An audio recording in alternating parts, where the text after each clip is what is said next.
So in essence, he's running at average speed, he's dealing damage. It's an okay amount of damage, but the biggest draw is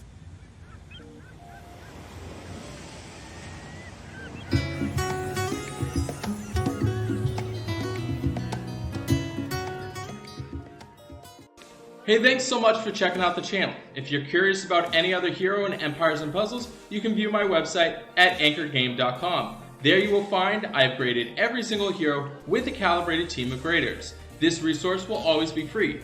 Thinking about supporting the hero grades and the breakdown videos? You're welcome to donate. Otherwise, feel free to share this resource with a friend.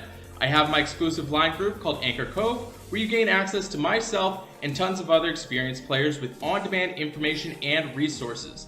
If that piques your interest, all that information is on the opening page of my website with a short video.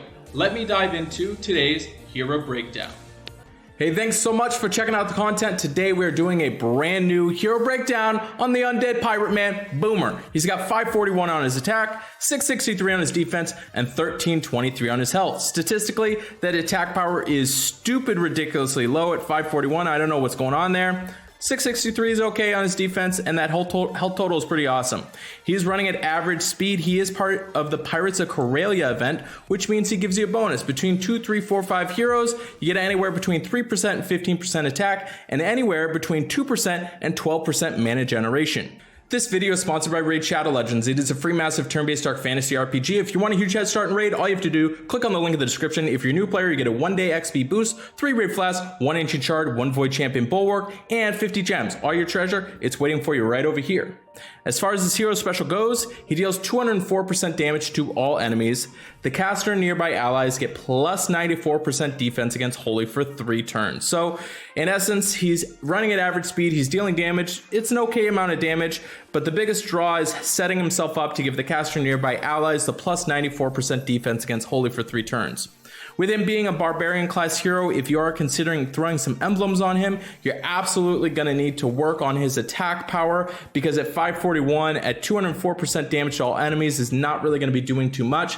That's the biggest disappointment to Boomer. His hero special is pretty decent, but when you look at how much damage he actually does when he's going off at average speed, because his attack power is so low, that's why the biggest draw goes down for Boomer himself. So if you are throwing emblems on him, you're going to want to focus on the main way on going through emblems on 4 stars, which is prioritizing the attack, defense, and then health. He's already got pretty awesome health total, but you really need to work on his attack power.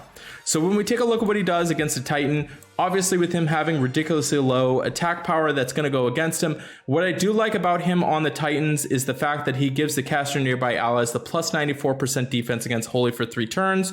Obviously you bring in purple heroes against the yellow Titans, and you're setting it up so everybody and him surrounding him, they're all going to get that increased defense. So 94% is pretty big. That's a large amount of defense that you're gaining against the Titan.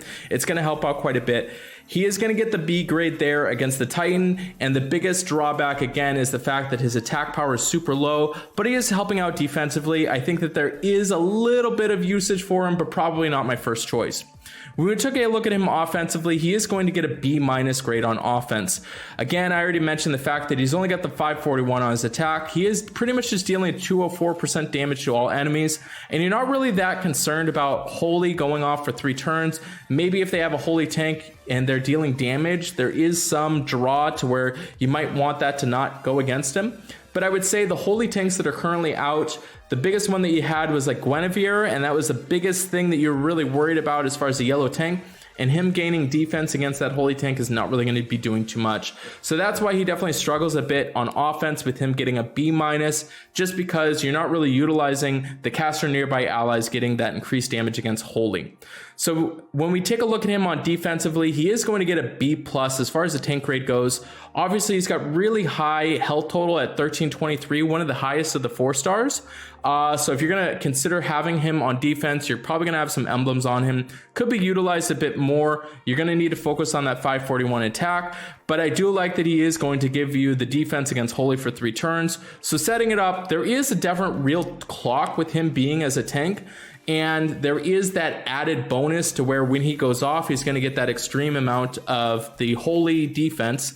And most likely when people are battling into him, as far as the tank goes, they're probably going to bring holy heroes. So he is going to get a little bit of a boost being as a tank because he has pretty tankable stats in his health, but you're really going to need to focus on that attack power.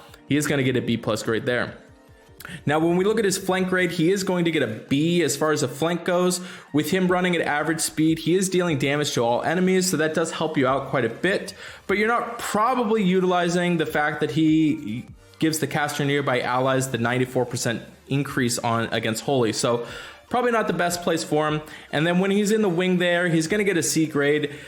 It is kind of effective that he is damaging all heroes at average speed, but it's not going to be too much of really to give him that much of an edge, especially being that you're not going to utilize the caster nearby allies getting the 94% defense against Holy for 3 turns. So he is going to get an overall grade of a B on defense. If you are going to utilize him on defense, his best position is going to be in the tank.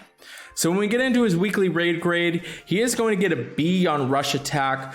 The reason being is I think that there's just better heroes that you could be using, especially even at average speed, that even in the 4 stars that are going to really help out. I mean, for instance, you look at like Regard Costume running at average speed. You look at even like Cyprian running at average speed. They're going to be a little bit more impacting now running at very fast speed. Now, it is kind of a little bit of a clock at the 204% damage to all enemies, but it would be a whole lot more of a clock if he didn't have such a low attack at 541. That's why he gets the B grade there. On buff, he is going to get another B grade. I do know that the caster nearby allies getting the 94% defense against Holy, that does count as a buff. It is one of those unique buffs, but probably not the best buff in the world. He's going to get another B grade there.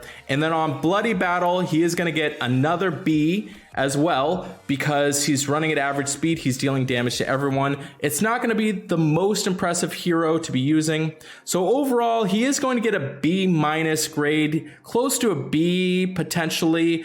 I just think that he really struggles quite a bit. That grade goes up a bit if you're going to add some emblems on him, but as he stands, probably not the most effective hero in Empires and Puzzles, and just kind of a little bit above average, if not average. So thanks so much for watching this content. Please make sure you subscribe, turn those notifications on, and I'll see you on the next one.